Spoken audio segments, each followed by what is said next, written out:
A protest unravels into chaos on the Roebling Bridge. Video here captured by a demonstrator shows police officers struggling to arrest a man, hitting him repeatedly as he is brought to the ground. With that, we want to say good evening.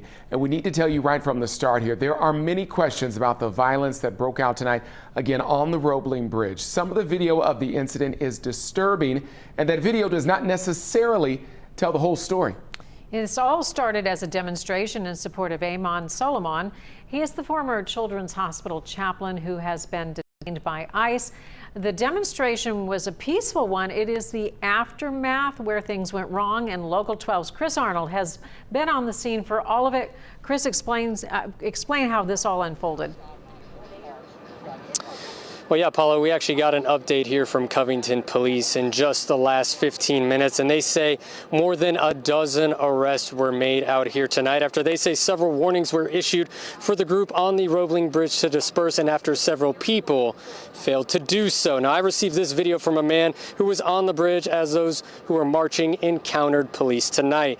Now, you can see here that non-lethal tactics are being used by an officer in this video, and that police have someone on the ground using physical force on that person. Now, the release from Covington PD tonight doesn't go into detail about why this use of force was used during the situation. I spoke with a woman who says she was there as this was all taking place and that she ended up with a bloodied wrist.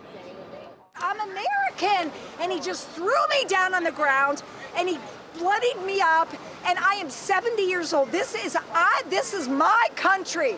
I am American. I told him that. I said, I don't know what you're doing. I said, you're crazy. Somebody, all of a sudden, he came over and beat this nice guy up next to me, young kid. Beat him just up. Threw him down on the ground and started punching at him and tasing him, just like he did two other people.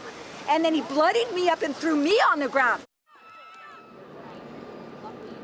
Well, as you see, tense moments on the bridge. And on the Ohio side, we saw a black SUV driving the wrong way down the bridge before all of that, as those who attended the rally were marching south. Now, this comes after police say another car was near the rally, antagonizing those who were taking part in it as they protested peacefully. Now, Cincinnati police say some of the demonstrators proceeded to block the bridge.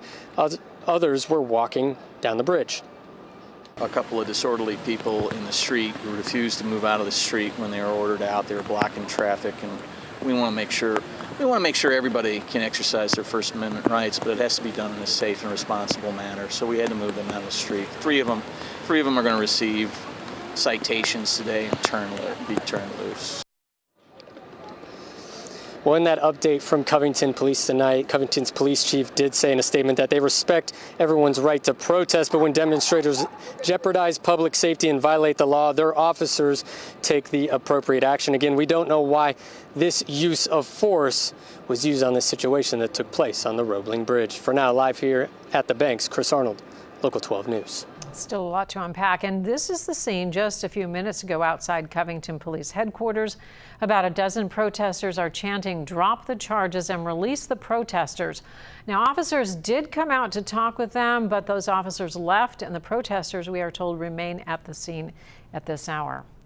And we're going to continue to follow the developing story and bring you updates on air and online at local12.com.